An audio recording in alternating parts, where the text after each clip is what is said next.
Salam jumpa saudara, kembali kita berjumpa dalam Sapa Kalbar Spesial Pilkada bersama saya Raida Todi. Saudara, kali ini Sapa Kalbar Spesial Pilkada akan berbincang-bincang bersama salah satu bakal calon wali kota Pontianak, Edi Rusdi Kamtono. Kita ingin tahu cerita di balik kembali majunya Bang Edi, sapa akrabnya bersama wakilnya bahasan di Pilwako Pontianak kali ini.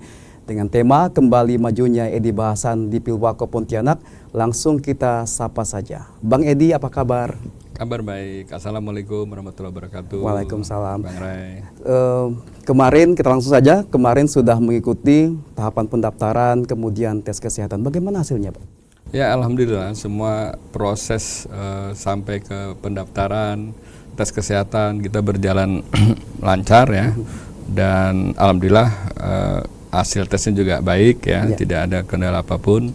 Dan ini yang menjadi semangat untuk terus melanjutkan proses lebih lanjut. Nah, tes kesehatannya kemarin mencakup apa saja yang dijalani? Pertama tes kejiwaan ya, itu ada tes psikologi, tes IQ, tes kejiwaan yang berupa tes mengisi kuesioner, termasuk wawancara, yaitu tes jasmani yang terkait dengan pemeriksaan lab ya, darah, urin, terus fisik, termasuk tes kardiologi, jantung, dan seluruh kesehatan secara keseluruhan secara lengkap. Dan alhamdulillah hasilnya juga memuaskan. Sama dengan Pak Bahasan? Sama. Jadi dinyatakan sehat? Sehat. Nah, ya. Bagaimana dengan persyaratan lainnya seperti laporan harta kekayaan penyelenggara? Ya, kalau negara? itu persyaratan administrasi kita wajib menyampaikan ya, seperti pernyataan tidak pailit, tidak ada hutang misalnya, terus berkelakuan baik, termasuk laporan harta kekayaan ya sebagai pejabat negara sekarang itu sudah keluar, sudah, karena itu berbasis online kan. Kalau kita kan nggak ada masalah, sudah pernah gitu setiap tahun kita sampaikan. Jadi sudah siap, tinggal menunggu. Proses selanjutnya adalah penetapan tanggal 22, terus cabut undi tanggal 23, setelah itu masa kampanye tanggal 25. Baik. Nah, kita ingin tahu, pasti masyarakat juga ingin tahu, masyarakat Kota Pontianak, apa yang mendorong Bang Edi maju kembali bersama wakilnya di Pilwako kali ini? Ya, yang pertama tentu kita masih merasa banyak persoalan di Kota Pontianak yang belum tuntas, belum selesai, yang harus kita selesaikan. Pengalaman kita 5 tahun yang lalu bersama Pak Bahasan, kita dihadapkan dengan masalah pandemi COVID. Ya, selama 2 tahun yang sangat menguras tenaga pikiran dan bahkan keselamatan. Ya, keselamatan.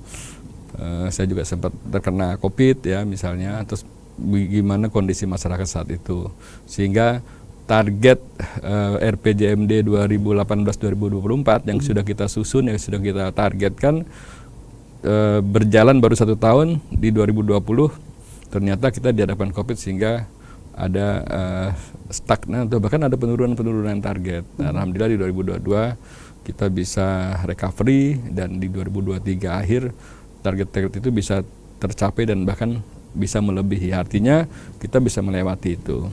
Selanjutnya tentunya saya tidak hanya sekedar ingin melanjutkan tanpa dasar survei. Ya, pertama survei tentang kepuasan masyarakat, ya, termasuk data-data hasil kinerja pemerintah kota selama 5 tahun. Kan kita diperiksa oleh provinsi melalui Itwil Prof ya, dan hasilnya sangat baik ya, sangat tinggi. Kinerja kita yaitu di 91,7 poin.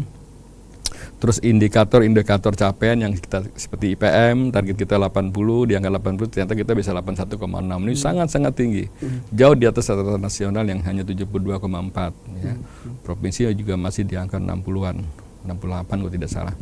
Nah, penurunan angka kemiskinan, stunting, dan banyak target-target infrastruktur yang kita capai. Nah, setelah hasil survei keluar, indeks kepuasan masyarakat juga tinggi. Ini yang ingin kita lanjutkan. Ya, semangat membangun ini tentu ke depan tidak hanya infrastruktur saja, tapi seluruhnya. Ya, yang kita harapkan bisa memberikan manfaat terhadap kesejahteraan masyarakat. Oke. Nah, berbicara masalah pandemi COVID-19, kita sama-sama tahu memang ini cukup berat. Nah, bagaimana waktu itu pemerintah Kota Pontianak tetap menjalankan pembangunan sehingga bisa tetap berjalan meskipun memang tadi disampaikan stagnan, tapi akhirnya bisa keluar dan Anda bisa menyelesaikan Ya, kepemimpinan saat di itu kan periode kita sudah pertama. menyusun program selama 5 tahun, per tahun ya kita sudah anggarkan. Begitu di bulan Maret ditetapkan COVID melanda Indonesia dan ditetapkan sebagai misalnya lockdown lokal, physical distancing, terus kita lebih mengutamakan kerja dengan work from home. Ini kan berpengaruh terhadap semua.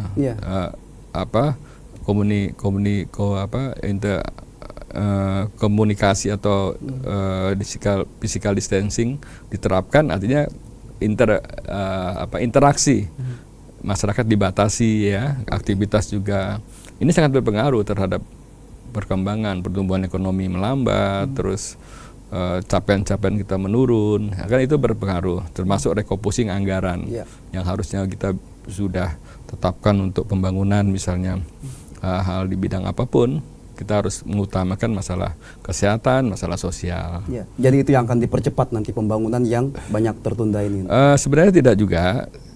Alhamdulillah setelah selesai ternyata COVID bisa kita lalui selama 2 tahun, kita bisa recovery. Artinya kita dengan inovasi, dengan kreativitas, target-target yang misalnya bangun rumah sakit, terus pembebasan lahan untuk jembatan duplikasi Kapas 1, trotoar itu bisa selesai semuanya, bangun puskesmas. Nah, semua sektor insya Allah alhamdulillah sudah mencapai target dan bahkan melebihi. Gitu. Baik. Nah, Bang Edi, seperti apa dukungan dari keluarga ketika Anda memutuskan untuk kembali maju di kontestasi kali ini, dukungan dari istri, anak-anak, dan sebagainya? Yang pertama yang pasti saya hubungin adalah keluarga terdekat, ya istri, anak-anak, dan orang tua yang masih ada. Terus baru sahabat-sahabat. Itu adalah supporting yang paling utama yang kita dapatkan. Oke, jadi dukungan datang dari mereka. Iya. Baik. Nah, bagaimana dengan partai politik? Infonya ada 10 ya, parpol yang mendukung dan mengusung. Ya, ada 7 partai yang ada kursinya. Kursinya, ada 4 partai yang non kursi. Nah, total ini memang 11 ya berarti ya? Iya, ini memang sangat dramatik, saya bilang dramatik politik ini memang sampai kita pasti mendapatkan rekomendasi B1 KWK persetujuan terus sampai mendaftar, karena di sini adalah kita ketahui bahwa partai ini pasti semuanya ingin maju dan ingin menang. Terus kita bangun komunikasi sehingga akhirnya ya partai-partai pengusung dan pendukung ini ada jalinan komunikasi. Ya ini yang sekarang yang mendukung saya, ada kursinya itu 31 kursi. 31 kursi semuanya. Luar biasa ya. Jadi bagaimana Bang Edi dan Bang Bahasan ini meyakinkan parpol-parpol ini sehingga cukup banyak parpol yang mengusung dan mendukung? Yang pertama kan hasil survei. Partai kan sangat ilmiah, mereka melihat hasil survei kita ya meyakinkan, misalnya tinggi gitu kan, dan jadi mereka ya mensupport. Kedua, program yang kita tawarkan yang selama ini sudah kita buktikan kepada masyarakat kan bisa dilihat kasat mata ya, terutama infrastruktur, misalnya masalah penanganan jalan, drainase, kebersihan, penghijauan misalnya seperti itu. Terus pelayanan-pelayanan dasar lainnya, ini kan bisa dirasakan masyarakat melihat indeks kepuasan. Ya, apakah yang kita kerjakan selama 5 tahun ini baik atau tidak. Nah, survei inilah yang menjadi dasar partai-partai menginginkan kita untuk kembali. Oke, baik. Tahan Bang Edi, nanti kita akan juga bertanya alasan dibalik dipilihnya kembali wakil Anda Bahasan nanti di Pilwako kali ini. Dan saudara, Sapa Kabar Spesial Pilkada masih akan kembali setelah jeda berikut. Tetaplah bersama kami.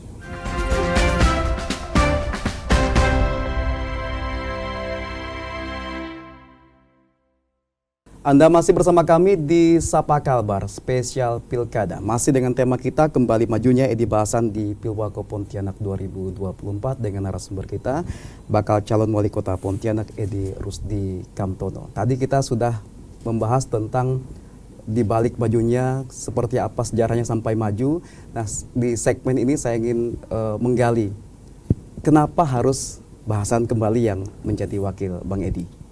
Nah, ini tentu proses untuk mendapatkan wakil ini ya berjalan alamiah kalau menurut saya, karena pertama kita sudah pernah bekerja sama selama 5 tahun. Itu yang saya sudah sangat mengerti tentang kinerja Pak Bahasan, komitmennya itu yang pertama, yang kedua dukungan partai politik, yang ketiga dukungan masyarakat. Nah, sehingga pada saat proses berjalan memang saya tidak buru-buru menetapkan Pak Bahasan wakilnya pada saat awal. Jadi biarkan alami, berproses sampai saatnya kemarin kita berkomunikasi termasuk dengan partai politik, dengan yang bersangkutan. Nah, baru saya tetapkan Pak Bahasan masih bisa bersama-sama saya berkomitmen untuk membangun kota. Yang pertama adalah beliau tipikal pekerja, terus berkomitmen memang untuk membangun kota Pontianak. Dia itu bisa menutupi misalnya hal-hal yang berkaitan dengan kesibukan saya, misalnya mewakili, terus tugas-tugas yang menjadi tanggung jawab wakil wali kota sesuai Undang-Undang 23 tahun 2014. Nah, beliau juga mau belajar. Nah, ini yang menjadikan kita tetap bersama. Oke. Nah, sebelum dengan Bahasan, apakah sempat juga ada PDKT dari calon-calon lainnya atau bakal calon yang lainnya? Saya merasakan sangat banyak ya. Ya, karena banyak. kita lihat di pinggir-pinggir jalan banyak juga sebenarnya calon-calon yang mulai pasang baliho, pasang alat peraga kampanyenya.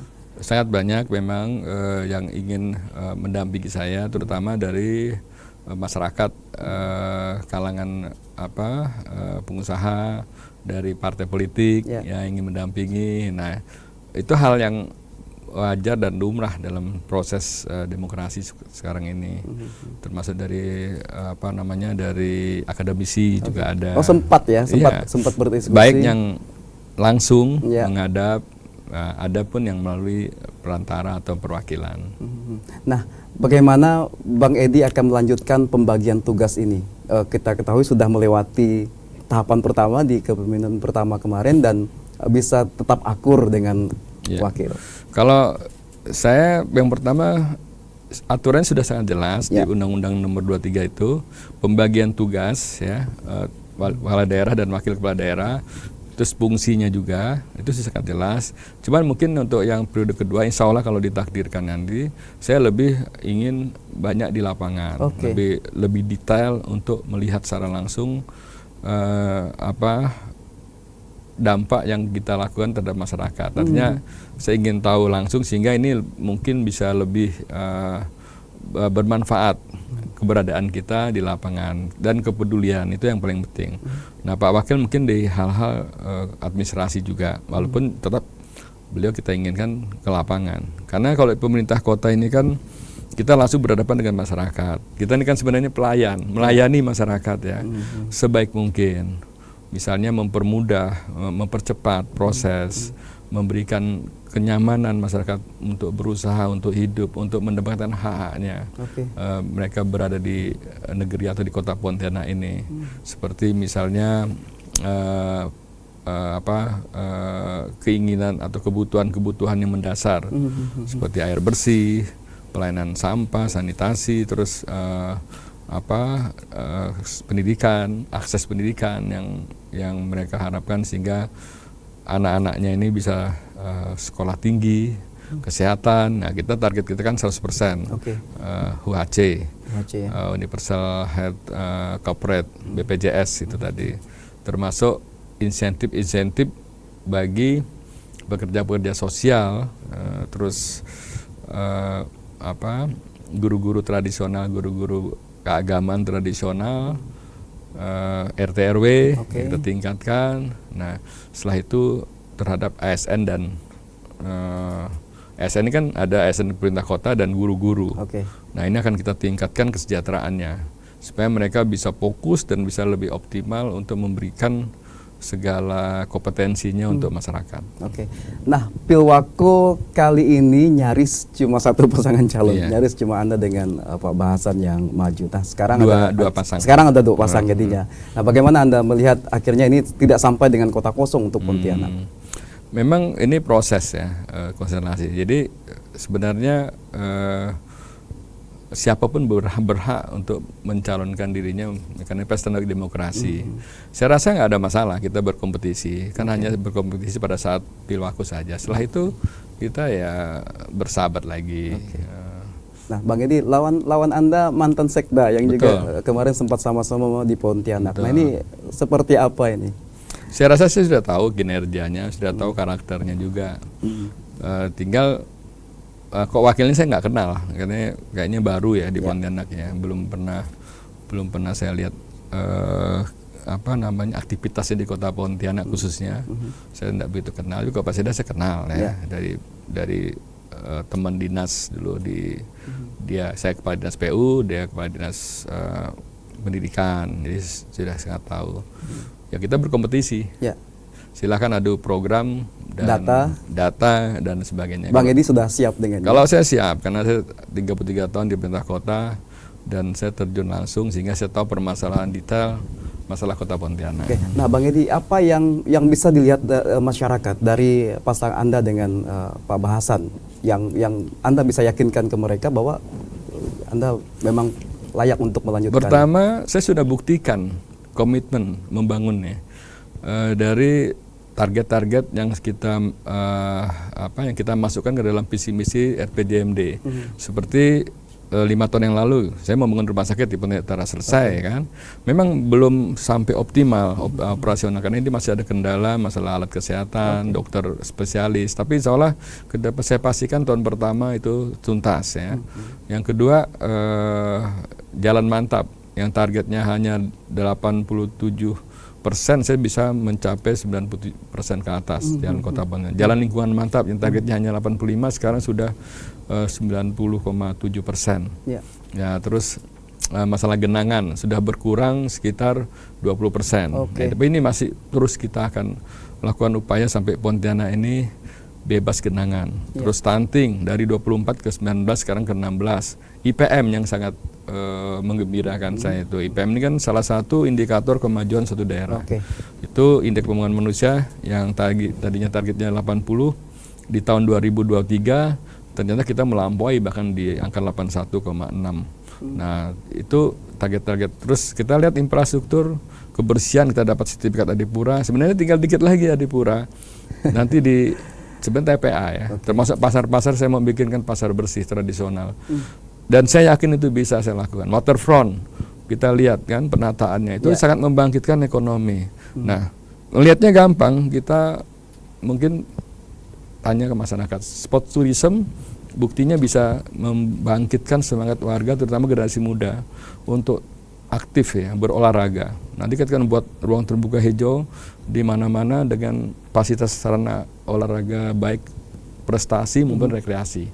Jadi masyarakat semuanya harus ada di taman. Kota ini harus hijau, harus harus humanis, harus bisa menggembirakan, dan indeks kebahagiaan masyarakat itu bisa tinggi, aktivitas mereka tidak terganggu, keamanan terjamin, itu yang paling penting. Bagaimana mereka bisa keluar malam, bisa aktivitas malam atau pagi, kapanpun. Nah, lalu lintas kita sudah punya masalah lalu lintas sudah punya master plan secara makro ya, dengan inner dan outer ring road, dengan pembagian jam dan jenis angkutan berat. Nah, itu semua berbasis data dan kota yang smart. Kita sudah punya konsep masuk 100 kota smart city di berbasis IT. Seolah nanti jaringan-jaringan digital itu akan kita perluas dan kita harapkan kotanya semakin rapi, semakin aman, nyaman, tapi bisa menampung semua aktivitas masyarakat. Baik, tahan Bang Edi, pastinya akan banyak yang diceritakan ini karena banyak juga keberhasilan yang sudah disampaikan untuk pembangunan kota Pontianak di periode pertama kemarin. Dan nanti di segmen selanjutnya saya akan bertanya seperti apa nanti metode kampanye yang akan dilakukan, termasuk pemilih pemula. Sapa Kabar Spesial Pilkada masih akan kembali setelah jeda berikut, tetaplah bersama kami.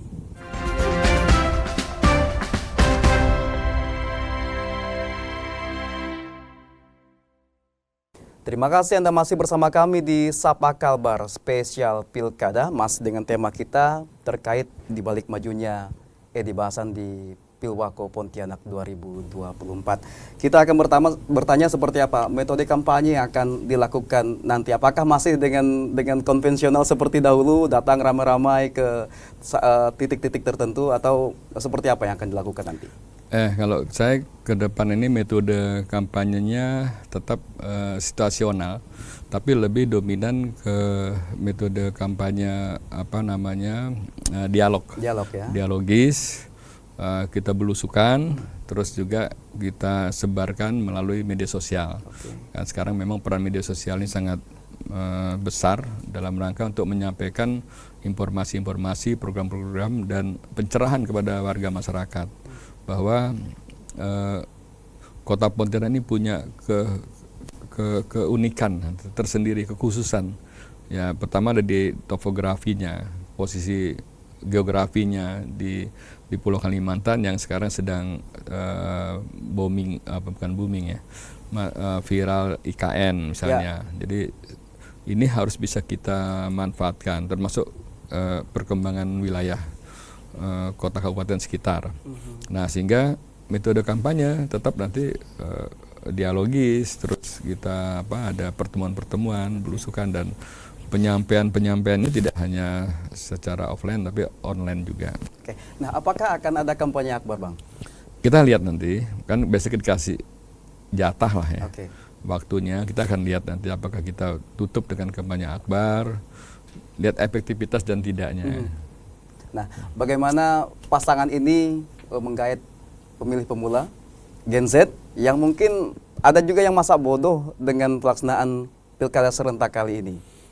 Betul, jadi ini sebenarnya peran KPU ya dan pemerintah untuk mensosialisasikan, mengajak pemilih cerdas atau pemilih Gen Z milenial ini untuk aktif ya ke TPS. Biasanya di Pontianak ini nggak lebih dari 80%. Tidak lebih dari 80% partisipasi warganya ke TPS.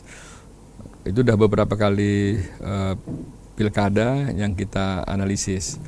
Nah, kita juga akan mengajak pemilih pemula ini untuk bisa menentukan pilihannya. Tentu dengan program-program yang menjadi kebutuhan anak-anak kebutuhan anak-anak muda ya. Generasi Gen Z, milenial dan pemuda ini, karena pada prinsipnya mereka membutuhkan informasi yang luas. Nah, untuk pemuda ini ke depan ada tidak program khusus yang akan dilakukan, apalagi sebagai Kota Pontianak sebagai kota smart city, Bang? Ya, tentu kita ingin menggali langsung dengan melakukan kegiatan dialog dengan mereka, komunitas. Kita mungkin semacam ya seminar atau sarasehan apapun bentuknya, supaya nanti dialog ini bisa menarasikan tentang program keinginannya mereka dan apa yang akan kita lakukan. Yang pernah dilakukan sebelumnya apa, Bang? Ya, seperti sarasehan, seminar, misalnya tentang poin-poin apa yang menjadi fokus ya pemuda. Di program pertama yang sudah dijalankan apa, Bang, kemarin, Bang? Kepemimpinan pertama kemarin. Kita misalnya masalah sarana prasarana olahraga, ruang terbuka hijau. Mereka inginkan, Pak, coba di taman-taman ada misalnya skatepark, ada lapangan basket misalnya. Ada beberapa taman juga sepertinya ada fasilitas wifi ya, Pak ya? Ya, misalnya taman catur. Kita akan berikan wifi, terus taman Alun Kapuas. Baik. Nah, bagaimana dengan persoalan-persoalan lainnya seperti misalnya pendidikan, Pak? Karena memang saya juga beberapa kali memantau ada beberapa sekolah yang khususnya SD SMP yang tetap bergantian masuk karena kekurangan lokal dan lain sebagainya. Apakah juga ke depan ini akan menjadi sasaran peningkatan? Masalah pendidikan ini tidak serta-merta pemerintah kota yang mempunyai kewenangan secara full, karena di situ ada pemerintah pusat, Kementerian Pendidikan dan Kebudayaan ya, ada pemerintah provinsi, terutama yang ditangani masalah SMA SMK kan gitu. Nah, kita tugas pokoknya adalah sekolah pendidikan dasar, TK, PAUD, SD, SMP. Setelah itu baru kita berkoordinasi untuk pendidikan lebih lanjut. Nah, masalah kemarin yang diributkan adalah PPDB yang zonasi. Afirmasi dan prestasi gitu. Dalam konsep pendidikan ini kan tidak hanya pemerintah aja yang bertanggung jawab, swasta juga ada. Sehingga kita wajib melindungi sekolah-sekolah swasta juga. Nah, sehingga dengan keterbatasan anggaran, keterbatasan regulasi terkait dengan guru misalnya yang dibatasi dengan persyaratan satu ruang kelas harus hanya maksimum 36 kursi misalnya. Ini kan juga memberikan dampak terhadap pelayanan kita, termasuk misalnya tidak menerima lagi guru-guru honor. Nah, masalahnya kita tambah kelas, bikin sekolah baru, kalau gurunya nggak ada kan nggak jalan juga. Nah, sehingga nanti di sini kita akan berkolaborasi. Nah, kita nggak tahu Menteri Pendidikan yang baru nanti apakah masih mengacu kepada pola BPPD dengan zonasi atau berubah, kan bisa saja. Nah, jelas untuk mengatasi masalah-masalah sekarang kita sudah punya rencana, misalnya di timur membangun satu SMA lagi, satu SMP, misalnya di barat satu SMP yang kekurang-kurangan ruang kelas ini. Ini sudah tetap dibenahi ya. Baik, Pilwako dan Pilkada serentak ini bersifat kedaerahan, ini berkaitan dengan potensi kerawanan dan lain sebagainya. Nah, bagaimana juga Bang Edi mengajak teman-teman di Bang Edi dan Pak Bahasan ini untuk menjalankan Pilkada ini dengan santun? Iya Bang Ray, jadi kita berharap Pilkada ini namanya pesta demokrasi, jangan sampai rakyat jadi susah ya. Sehingga kita sudah berkomitmen dengan Pak Bahasan untuk menjalankan politik atau kampanye santun. Kita tidak memprovokasi relawan maupun tim sukses kita melakukan hal-hal yang bisa memancing emosi, memancing negatif campaign atau bahkan black campaign. Kita menyampaikan program-program kita yang benar-benar bisa dimengerti dan diinginkan masyarakat. Itu yang pertama. Sehingga kita berharap tidak ada bentrokan di bawah dalam proses-proses kampanye. Nah, bagaimana Bang Edi melihat pro kontra di tengah masyarakat? Ada pasti yang mendukung, ada yang tidak. Mungkin ada yang tidak puas, ada yang menganggap pembangunan hanya dilakukan di satu kecamatan tertentu dan lain sebagainya. Ini seperti apa nanti menanggapi hal ini? Saya rasa itu hal yang lumrah dan biasa ya. Kita nggak mungkin memuaskan seluruh warga Kota Pontianak. Pasti ada yang kecewa, ada yang tidak puas. Itu adalah hal dalam proses ya. Proses menuju suatu kebaikan. Tapi yang jelas apa yang kita lakukan ini memang sebenarnya untuk masyarakat yang lebih luas. Jadi misalnya ruang publik kita utamakan, bukan untuk kepentingan kelompok ataupun sesuatu. Oke, nah Bang Edi, kita sudah di paruh akhir perbincangan kita hari ini. Apa yang ingin Bang Edi sampaikan, harapan kepada penyelenggara, kepada masyarakat semuanya agar Pilkada ini tadi berjalan dengan aman, lancar, damai, dan bisa menghasilkan pemimpin yang benar-benar diharapkan masyarakat? Ya, warga Kota Pontianak saya rasa sudah sangat cerdas, sudah sangat pintar ya. Kita berharap Pilkada ini berjalan lancar, ya, aman, damai, terus tidak melakukan hal-hal negatif ya, yang bisa mencederai Pilkada ini. Minta ketegasan dan netralitas dari penyelenggara, termasuk keamanan, dan tentunya saya mengajak kepada warga Kota Pontianak untuk mari berbondong-bondong ke TPS untuk melaksanakan hak pilihnya untuk memilih calon wali kota yang sudah ada untuk periode 5 tahun ke depan. Oke, baik. Terakhir, tagline-nya apa Bang? Tagline-nya lanjutkan Pontianak bersinar, periode kedua. Baik, terima kasih Bang Edi Rusdi Kamtono yang sudah hadir membahas tentang kembali majunya Bang Edi dengan Pak Bahasan di Pilwako Pontianak kali ini. Terima kasih sudah menyempatkan diri hadir Bang. Baik, dan saudara, demikian Sapa Kalbar spesial Pilkada kali ini dengan tema kembali majunya Edi Bahasan di Pilwako Pontianak. Semoga saja informasi yang disampaikan bermanfaat. Saya Raida Todi bersama seluruh kru yang bertugas pamit undur diri. Terus saksikan program menarik lainnya di Kompas TV Independen Terpercaya. Sampai jumpa.